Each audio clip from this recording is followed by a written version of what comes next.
On continue avec notre Madeleine Fidel, qui est théologienne, secrétaire générale pour la justice de la Suède. Elle a été inspirée par l'archiévêque qui a été un modèle d'excellence de la défense de peuples marginalisés. L'Église des années 70 était complètement différente par rapport à celle qu'on connaît aujourd'hui. Aujourd'hui, on doit faire face à plusieurs obstacles. Et donc, il est arrivé le moment d'agir. Sœur Madeleine.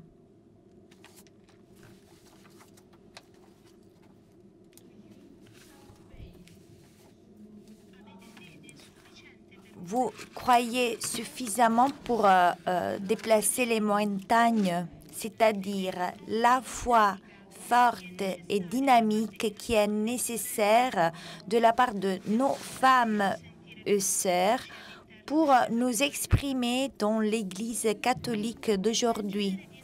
Il s'agit d'un enthousiasme qui faisait partie quand j'étais une jeune femme à la moitié des années 70. On a atteint un niveau suffisant d'unité dans la communauté ecclésiastique en participant mutuellement aux messes. On a prononcé l'homélie dans plusieurs rencontres catholiques. En tant que dominicaine, j'appartiens aux ordres prédicatorium et moi, je prédique. La prédication se développe différemment. Mais il n'y a pas un prétexte valable afin que nos sœurs, on ne peut pas prononcer l'homélie. Je pense que ma vocation, c'est-à-dire prêcher dans la forme de l'homélie. Beaucoup de femmes dans l'Église catholique et pas seulement le sœurs sont enthousiastes en ce qui concerne l'encouragement du pape François de parler avec de la courage. Mais est-ce que l'on peut vraiment s'éloigner? Je rencontre plusieurs femmes laïques et religieuses qui n'ont plus du courage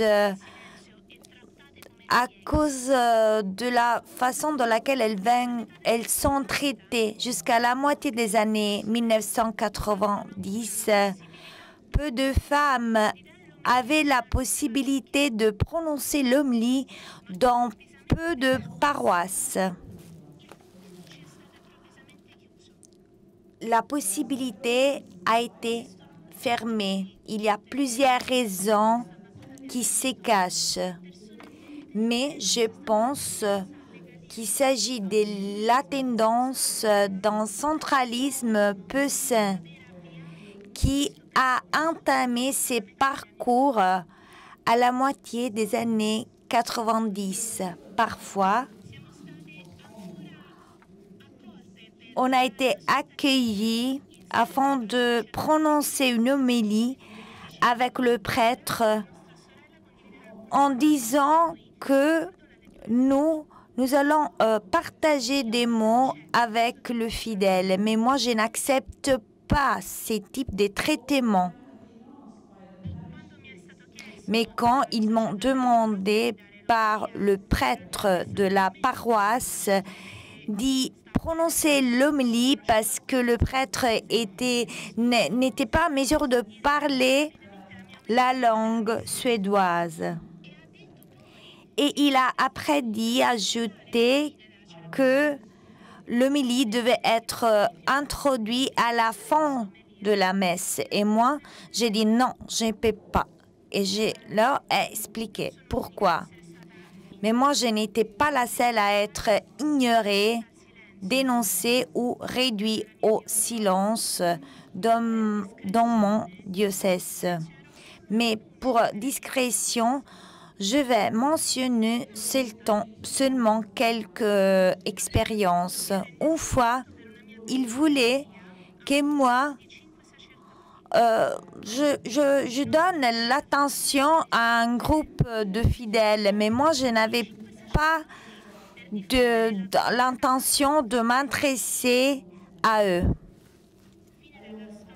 À la fin, j'ai rencontré un homme. Mais une autre fois, ils m'ont dit que je devais présenter les discours dans la cathédrale de Stockholm en 2017. Et la diocèse catholique a observé un total silence en face à cet événement. Chercher, s'engager pour faire en sorte que mon discours soit pas important. Et ils ont présenté un homélie que l'évêque avait présenté il y a 5 ans. Mais qu'est-ce qu'on peut faire si on ne change pas? Beaucoup d'entre nous sont préparés à parler avec franchement, mais il faut changer la situation, la culture d'aujourd'hui qui est enracinée dans la culture catholique. L'invitation du pape François de parler franchement a éradiqué des obstacles qu'on a rencontrés à partir du début du Concile Vatican II. Par exemple, je pense que les actions à entreprendre et qui ont été incluses en 1994, qui faisait partie du droit canonique en 1998, devraient être moins définitives. Mais le fait d'être franc et le fait d'avoir eu la possibilité de parler est encourageant. Il est très important qu'ils nous ont permis de parler franchement parce qu'on peut aider les papes. Ce qui nous peut aider est que maintenant, on a les microphones. Même si prononcer l'homélie ou l'autel est encore loin. Mais je ne vais pas dire que la possibilité de prononcer l'homélie à l'autel est très important et peut se réaliser à l'avenir. Nous, femmes religieuses, nous ne sommes pas seulement fatiguées de lire de phrases incroyables, mais nous sommes ennuyés d'écouter des interprétations masculines de la vie ecclésiastique. Chaque dimanche, on a exposé à des expériences de foi prononcées et interprétées par des hommes. Sans mentionner les langages masculins utilisés dans les hymnes, dans les liturgies. Mais bon, voilà, il y a de discours qui utilisent, qui contemplent l'égalité, des abus, mais non peuplent l'Église, à savoir les abus sexuels. Il y a aussi l'abus dans la réduction au silence des expériences des femmes, l'interprétation féminine de la foi et de la vie, réduire au silence la voix des femmes. Donc, vous, sœurs, qu'est-ce que vous en pensez? Aujourd'hui, On se focalise sur les femmes qui ont dédié leur vie à l'Évangile.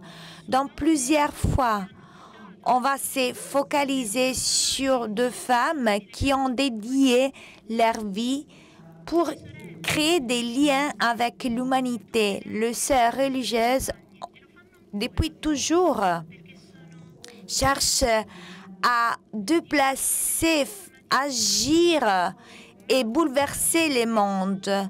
Mais on n'a pas la permission de monter sur l'autel pour partager nos idées, nos convictions ecclésiastiques. On est réduit au silence parce que si l'on est baptisé, on est Jésus.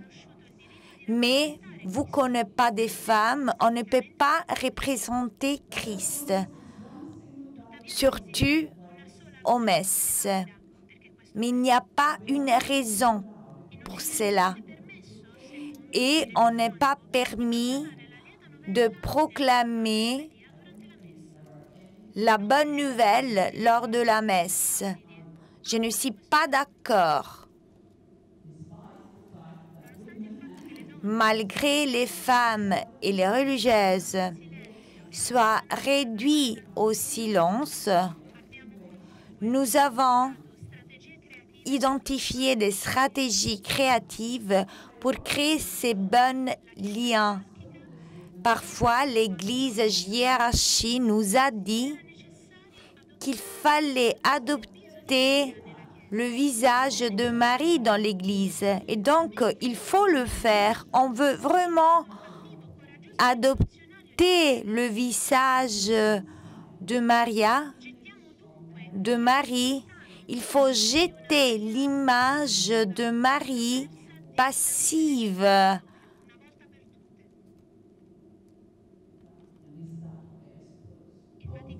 Le Vatican est comme ça, Pape François, s'il veut vraiment avoir du courage et inviter les fidèles religieuses à s'unir au service de l'Église, il faut qu'ils ouvrent la chair de l'Église à nous. Dans l'Église luthérienne de la Suède, il y a la possibilité de donner les droits de prononcer l'homélie. Il ne faut pas beaucoup de temps pour introduire cette institution dans le droit canonique. Il y a d'autres modèles, rôles des femmes apôtres, Marie-Madeleine et d'autres. La place dans la chair de l'Église ne nous est pas confiée. L'Église nous a enseigné que le pouvoir n'est rien si on ne partage pas nos expériences avec les autres. Toutefois, on ne demande pas les pouvoirs. Les pouvoirs corrompent toujours. Ce que nous voulons est être respectés et entendus publiquement dans la chair de l'Église grâce à notre autorité. L'autorité n'est jamais quelque chose qui peut être demandé, mais est donné par les autres, accordé par les autres, à ceux qui proclament les bons liens, la solidarité à travers les mots et les actions. Et maintenant, il est arrivé le moment d'accorder cette reconnaissance. Il s'agit d'une ouverture, courage.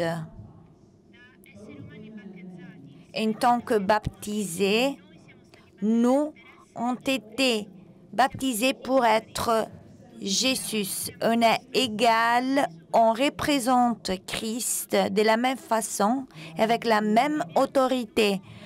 On vit dans un monde menacé par la crise démocratique, grave injustice économique et les changements climatiques. L'Église veut se prononcer, veut dire vais exprimer sa voix et je suis convaincue qu'elle sera digne d'être écoutée si femmes et hommes peuvent se prononcer.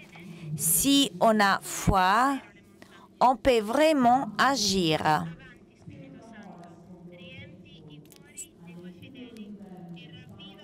Esprit Saint, et allume et remplis nous-mêmes avec ton dynamisme. Merci.